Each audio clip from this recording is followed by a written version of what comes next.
Y otra cosa que bajó fue el consumo, pero aquí hay que empezar a detallar por qué es que la gente compra menos. Si bien la inflación va desacelerando y, por ejemplo, los precios de la construcción, como veíamos, están un poco más bajos, lo que se traduce aquí, es decir, que la gente no va al supermercado, es que tiene menos plata en el bolsillo. Y por eso vamos a repasar los números de una consultora que dijo que el consumo en enero de 2025 versus 2024 cayó en promedio un 10,6%. Se diferencian aquí los números en cuanto a las grandes redes de supermercado y aquellos pequeños almacenes, ¿sí? Repasamos entonces los números a mi espalda para tener en concreto estas cifras. 10%, 10,6% es el número en promedio, pero aquí hay que empezar a distinguir las dos vías que tienen los mendocinos para poder ir a comprar. Grandes redes de supermercado, mayoristas y almacenes. En las grandes cadenas el descenso es de un 7,2%, y aquí en el comercio de barrio, en aquel que vas cuando no tenés muchas ganas de ir a esperar a un supermercado, cuando no tenés ganas de subirte al auto, te da fiaca y vas al comercio de al lado, cayó un 13,5%. Pero aquí vamos a empezar a hablar el por qué se da este descenso y sobre todo en cuál es, a empezar a hablar de por qué. ¿Qué dicen los comerciantes?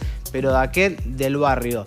Nosotros tenemos cada vez menos venta, entonces cada vez tenemos menos plata para ir al mayorista y poder estoquearnos nuevamente. Entonces, como no vamos a comprar grandes cantidades de mercadería, grandes bultos, tenemos un precio más caro. ¿Por qué? Va al mismo supermercado que usted va a comprar las cosas, y allí es donde tiene que retocar un poco más los precios para poder tener las ganancias. Y es por eso que no se dan las ventas. ¿Y qué pasó en el rubro por rubro? Y aquí vamos a ver qué es lo que está haciendo el mendocino y el argentino, cómo se comporta cada vez que va al supermercado. Esa poca plata, esa pérdida del poder adquisitivo y los billetes que tiene en el bolsillo, ¿en dónde los usa? Bueno, vamos a verlos aquí a continuación. Fíjense ustedes, consumo masivo, y vamos a diferenciar. Lo naranja son las grandes cadenas y esto violeta los pequeños comercios. En alimento, sí o sí tenemos que comer, por eso las grandes cadenas, allí donde más se vuelca el consumo masivo, 0,1% de incremento, pero fíjense en el comercio de barrio, esta pérdida de 9,8%. La poca plata que tenemos en el bolsillo lo usamos para lo justo y necesario y en las compras importantes. Por eso, bebidas con alcohol o bebidas sin alcohol, ambos rubros, fíjense, el descenso más marcado e importante. Grandes cadenas, 21% en bebidas alcohólicas, 17% en lo que es el pequeño comercio, 14% cayó las bebidas sin alcohol en los grandes supermercados, y en el comercio de barrio 18,8%. Pero esta pérdida del consumo se explica también en aquellos gustitos que nos damos cuando nos tentamos y estamos en la caja esperando para poder comprar. Vemos ese chocolate que nos gustó, pero no nos alcanza el bolsillo. Fíjense cómo lo marcan aquí.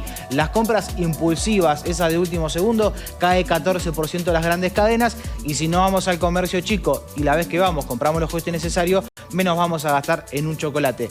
Pero ¿qué pasa con hogar y limpieza? Aquí se da un repunte en las grandes cadenas.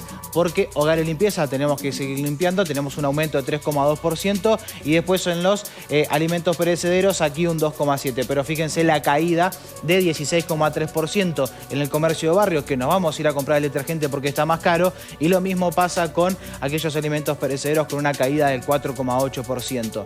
Vamos a escucharlos a los comerciantes decirnos esto: no podemos ir a los mayoristas porque no tenemos las ventas suficientes, por eso tenemos que retocar un poco los precios porque vamos al mismo supermercado que quizás el vecino, cuando no tiene ganas de subirse al auto, viene aquí, y por eso es que tenemos que subir un poco más los precios. Pero sobre todo una modalidad que no se está dando antes, la de la queja. El vecino que va, se acerca y dice: pero este paquete de fideos, si me voy al supermercado está más barato, y en algunos casos lo deja y se va.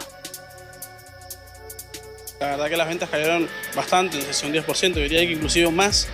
Sí se ha hecho mucho más la comparación con el tema de los supermercados. Antes no pasaba mucho, pero ahora sí se compara mucho más. Es un tema que nada, empieza a haber un poco más de diferencia de precios, lamentablemente. Yo creo que los comercios de barrio en general, no solo hablando de este, han empezado a comprar menos a nivel mayorista, y eso implica tener un precio más alto al público. La gente te dice: uy, pero este paquete de fideos está más barato en tal lugar. ¿Tenés ese tipo de comentarios? Sí, totalmente. Antes creo que no había tanto comentario de eso como eso, pero hoy en día sí, la gente viene, me pregunta el precio y dice: che, mirá, en el supermercado lo consigo más barato. Yo lamentablemente lo tengo que decir, es el precio que podemos poner. intentamos poner el mejor precio para el cliente, a veces se puede, a veces no. Y las ventas bajaron un poco, se remontaba siempre el fin de semana cuando hay juntadas y demás, pero sí fue notoria la caída. La gente pregunta por algún producto y te dice, no, que está más barato en algún súper y se va. Sí, en algunos productos los hay y en otros no. Y por ahí largamos nosotros ofertas que vamos consiguiendo tener. Con eso los atrapamos un poco más, pero sí, los comentarios nos faltan. El chocolate es lo primero. Bajó muchísimo por el calor que hace. La gente yo tengo los chocolates en la heladera, los alfajores igual. El que se llevaba antes, Coca-Cola, por ahí bajó a una segunda marca.